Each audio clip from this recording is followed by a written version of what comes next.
exorcism, they actually performed it in that room. Which room? This one right Oh, here. okay.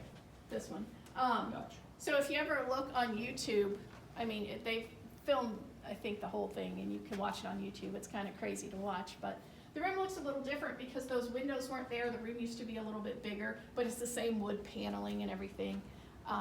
So yeah, that's where his exorcism was performed. I'll talk a little more about Carl when we go up to his apartment, but I just always like to point that out to people. What year was that roughly? Or do you know? The exorcism, Yeah. it was in the early 90s. Oh, I every time I look it up, I then forget the exact, I'm terrible with like numbers and stuff. It was in the early 90s, I know that much. gotcha. That's why the video recording of it is kind of poor. It's kind of blurry and grainy. Yeah, I've never seen it. One thing I want you guys to listen to is this step right here. Look at that squeak. It's pretty distinctive.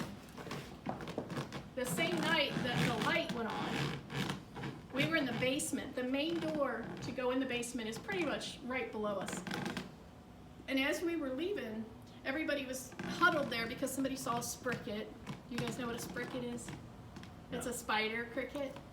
Oh. Those creepy ass things. Yes, that, I know what those are. Yeah, they're like the stuff of Yeah, nightmares. yeah. Well, somebody saw one and they had never seen one before, so everybody's looking at that thing, and we kept hearing this squeak.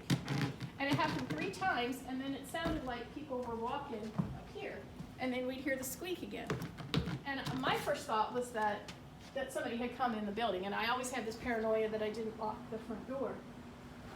But we distinctly heard that, and so we came outside and looked, and there were no strange cars in the parking lot. There was nobody up here, but we distinctly heard that sound of that step creaking and people walking around. Because like you guys said, this building it's not soundproof in the least. So if anybody were in the basement right now, they'd hear me talking. So if anything's up here when we're downstairs, you'll definitely hear it. But back to the history. So the distillery was here until Prohibition. Once Prohibition hit, of course they shut down, everything was torn down, and then a guy named John Pop purchased this property, and he built a small house on the property. He and his wife lived downstairs, and then up here they operated a small restaurant cafe. And I've heard a couple different names for it. They either called it the Bluegrass Inn or they called it the Beacon Inn.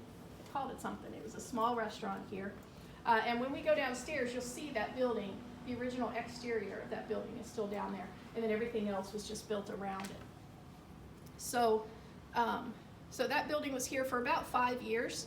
He had had a couple fires, he had been robbed a few times, and he eventually just got tired of it, I guess, so he sold the property to a guy named Buck Brady. Now, those of you that are local, you may have heard some of the history of Newport and Cincinnati, the mob history from back in the 40s and 50s. This area was very heavily controlled by organized crime families, namely the Cleveland Four from Ohio. They pretty much ran Newport and all the surrounding areas. So during Prohibition, there was a guy named George Remus who was a bootlegger in Cincinnati, and Buck used to drive for him. So he kind of knew the ins and outs of, illegal gambling and alcohol and all that stuff. So he thought he could make a go of having a supper club here. So he purchased this property, he added all of this on, and opened it up as the Primrose Country Club. Sneak by you here. All of these chairs that are here, these wooden ones that are out here, are original chairs from the Primrose. And the Primrose opened in 1943. So these chairs have been here since 1943. I just always think that's fascinating. Impressive. Especially what they go through now. Right. Like on the weekends? We Yeah. can't keep a chair for 3 years at our house. I know. A chair built today would not last 75 years. So it's pretty, some of them they've, repaired with new seats, but most of them are still the same. And there's a lot of them. I mean, all these chairs are original chairs. Oh, you're Bless going to you. sneeze. I was going to come stand I close know, to sorry, you. I was trying to walk because I away. smell something. It's you. Okay. Oh. No, it's not an unpleasant smell. Okay, I'm like, oh. I don't know if it's like detergent or perfume or something.